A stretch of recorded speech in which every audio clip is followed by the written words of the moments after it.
Labas vakaras, brangūs žiūrovai. Šiandien ketvirtadienis, lapkričio 14 ir kviečiu pasižiūrėti kabelinės televizijos savo parengtas žinias.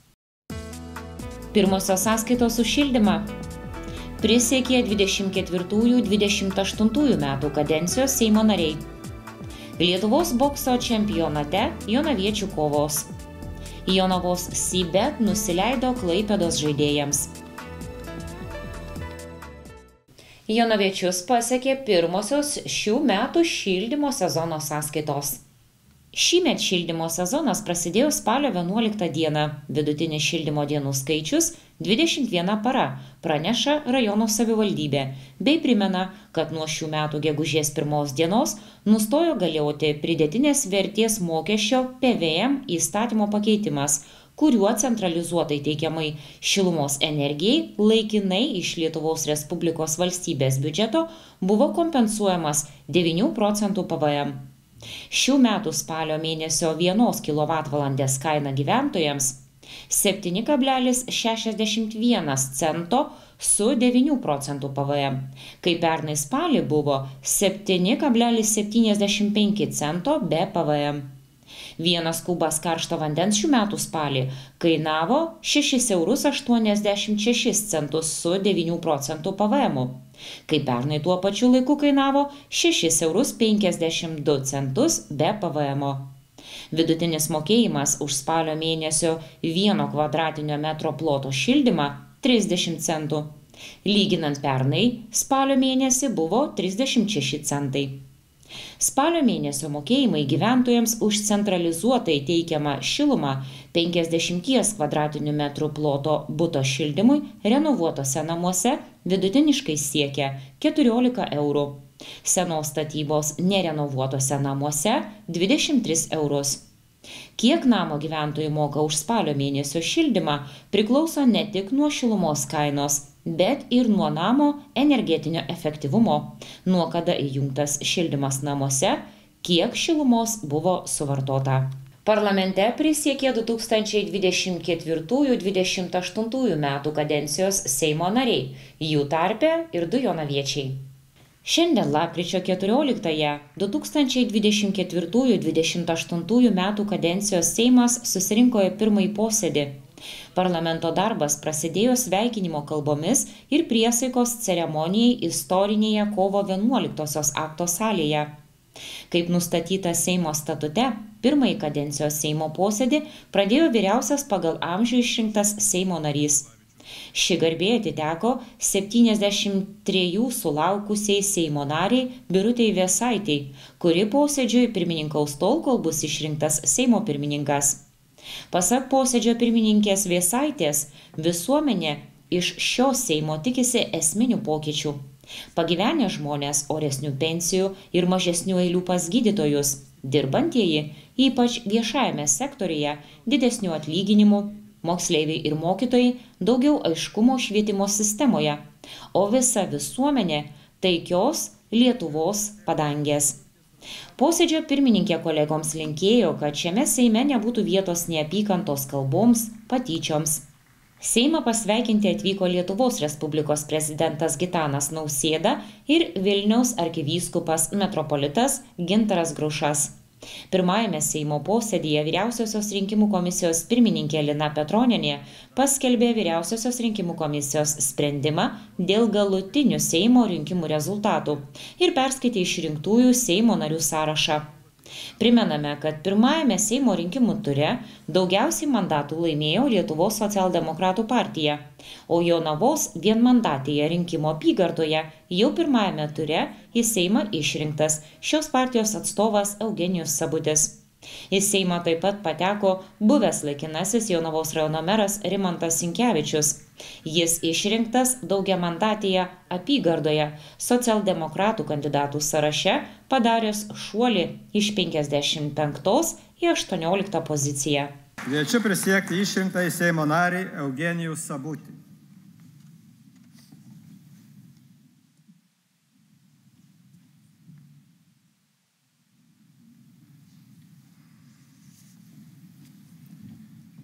Aš, Eugenijus Sabutis, prisiekiu būti ištikimas Lietuvos Respublikai Prisiekiu gerbti ir vykdyti jos konstituciją ir įstatymus, saugoti jos žemių vientisumą. Prisiekiu visomis išgalėmis stiprinti Lietuvos nepriklausomybę, sąžiningai tarnauti tėvynei, demokratijai, Lietuvos žmonių geroviai. Tepadeda man Dievas.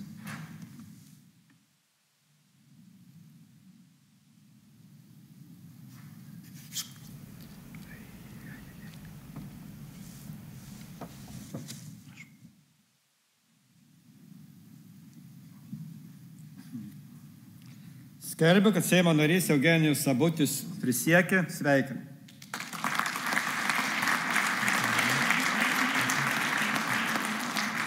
Kviečiu prisiekti išrinktą į Seimo narį Rimantą Sinkevičių.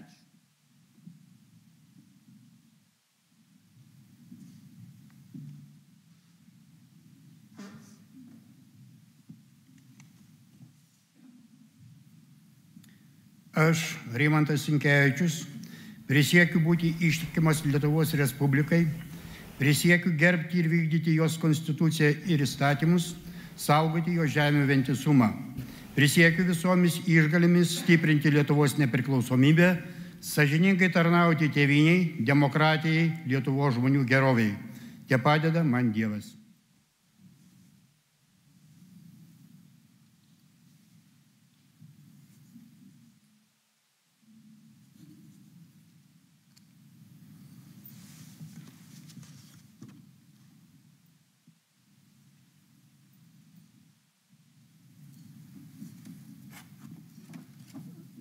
Skelbiu, kad Seimo narys Rimantas Sinkevičius prisiekė. Sveikinu. VRK komisijos pirmininkė Lina Petronienė informavo, kad Vyriausioji rinkimų komisija gavusi Vilijos Blinkevičiūtės, Gabrieliaus Landsbergio, Virginijaus Sinkevičiaus ir Aurelijaus Verygos pareiškimus, kuriuose nurodyta, kad jie atsisako Seimo nario mandato ir neplanuoja prisiekti konstitucijoje nustatytą tvarką. Lietuvos bokso čempionate staigmenų nepateikusios preliminarios kovos bei jonaviečių nesėkmės.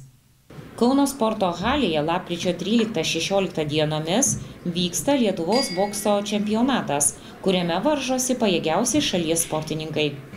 Bokso kovos prasidėjo svorio kategorijoje iki 57 kg. Vėliau į ringą stojo ir jonaviečiai. Panevėžietis Andriejus Lavrenovas iki 63,5 kg svorio kategorijoje rezultatu 5-0 pranoko jonavietį Einorą Sinkevičių. Marijampolietis Henrikas Kuniauskas svorio kategorijoje iki 63,5 kg rezultatu 5-0 nepaliko vilčių kitam jonaviečiui Nedui Gecevičiui. Ketvirtadienį lapkričio 14-ąją sportininkai susitinka ketvirtfinalių ir pusfinalių kovose. Penktadienį lapkričio 15-ąją atletai varžysis tik pusfinalių akistatose, o šeštadienį nuo 16 valandos pajėgiausi šalies boksininkai susitiks finalinėse dvikovose. Iš viso čempionate dalyvauja 88 boksininkai, 64 vyrai ir 24 moterys. Vyrai varžosi 12 svorio kategorijų, moterys 11. Ir vyrų ir moterų grupių susitikimai trunka identišką laiką – 3 raundus po 3 minutes.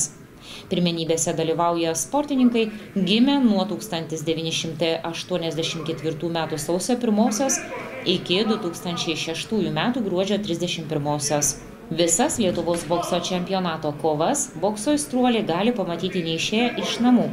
Šalies pirmenybių akistatos transliuojamos Lietuvos bokso federacijos Facebook paskyroje. Klaipėdiečiai namuose po 2 pratęsimų parklupdė Jonavos Sibetą. Jonavos Sibet žaidėjas Dominikas Breltonas surengė kosminį pasirodymą lapkričio 13 vakarą. Tačiau net ir 61 jo naudingumo balo nepakako pergaliai prieš Klaipėdos Neptūną, Citadelės Karaliaus Mindaugo taurėje. Klaipėdiečiai namuose po 2 pratęsimų 111-110 parklupdė Jonavos Sibet ir žengė dar vieną žingsnį link ketvirtfinalio. Iki pat lemiamų akimirkų ant parketo vyko lygi kova ir likus kelioms minutėms švieslentėje degė lygybė 74-74. Klaipėdos žaidėjas ėmė siautėti ir po jo 11 taškų benefiso Uostamiesčio žaidėjai buvo labai arti pergalės. Vis tik Dominikas Breutonas tritaškių grąžino intrigą, o Bogdanas Blizniukas perėmė kamuolį ir išlygino rezultatą 85-85. Blokuotos Breutono tritaškis perkelė komandas į pratęsimą. Papildomoje 5 minučių atkarpoje nuožmi kova niekur neišgaravo ir prasidėjus paskutiniai minutiai rezultatas vėl buvo lygus 94-94. Breutonas realizavo dvitaškį, Arnas Beručkai tai atsakė baudos metimu. Tačiau Jonavos klubo amerikietis buvo nusiteikęs pribaigti varžovus savo tritaškiu 99-95. Po pertraukėlės Dimitrios Agravanis buvo nubaustas techninę pražangą, tačiau netrukus pats smeigė tritaškį, rezultatas 98-100. Jonaviečiai prarado kamuolį, o apvalią pusiausvyrą atstatė jau Deividas Gailius 100-100. Antrajame pratęsime ir toliau nei vienai komandai nepavyko reikšmingai truktelėti į priekį. Martyno Arlausko tolimos šūvis jo ekipai suteikė trapų pranašumą.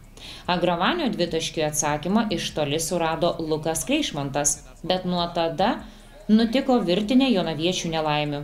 Gailius išprovokavo pražangą mesdamas iš toli ir realizavo pirmasias 2 baudas, o trečią, kuris skriejo pro šalį, pataisė Agravanis. Svečiai prametė iš toli, o Arnas Beručka išprovokavo nesportinę pražangą, likus mažiau nei 2 sekundėms. Vienas taiklus metimas buvo viskas, ko reikėjo. Didžiulių pastangų pareikalavusi pergalė atsidūrė klaipėdiečių rankose. Neprilygstamą pasirodymą surengė Breutonas, kurio buvo pilna visur. Gynėjas pelnė 36 taškus, iškovojo 13 kamuolių, atliko 6 rezultatyvius perdavimus, išprovokavo 7 pražangas ir sukaupė net 61 naudingumo balą. Įskaitant ir Best Safe LKL pirmenybės, tai būtų net 4. visų laikų rezultatas. Naudingas buvo ir Blizniukas, pelnęs 24 taškus, atkovojo 6 kamuolius, atlikęs 6 rezultatyvius perdavimus ir surinkęs 28 naudingumo balus. Mažai ką galiu komentuoti po tokių rungtynių. Džiaugiuosi komanda, kad kovėsi. Rungtynės nelengvos. Dabar svarbu po tokių 2 pratęsimų kuo greičiau atsigauti, nes laukia LKL mačas. Džiaugiuosi, kad tempėm. Manau, kad šiandien mes laimėjom.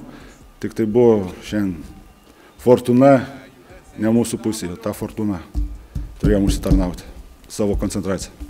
Keletą žodžių apie Breutoną. Vau, pasirodymo 61 naudingumo balas, vienas įspūdingiausių per Lietuvos krepšinio istoriją. Neseku tokios statistikos. Komanda pralošė, džiaugsmo nėra, Rūbiniai tikrai džiaugsmo nėra po tokių rungtynių. Manau, kad šiandien mūsų pergalė buvo. Tai rytoj poilsio diena neabejotinai. Manau, kad atsistatymo po tokių rungtynių reikia dienos. Tai galima kartoti ir kartoti. Blizniukas pats iki galo po kontakto nutieka. Vis mažiau, minutė 15. Arlauskas, 3 taškai.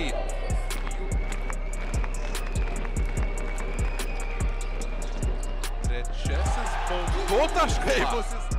Sekundė ir 60 lieka, Beručka į krepšio pusę ir tai yra viskas. 111, 110. Po 2 pratęsimų Klaipėdos Neptūnas švenčia pergalę prieš Jonavos Sybet. Toliau sinoptikų pranešimai apie penktadienio orus.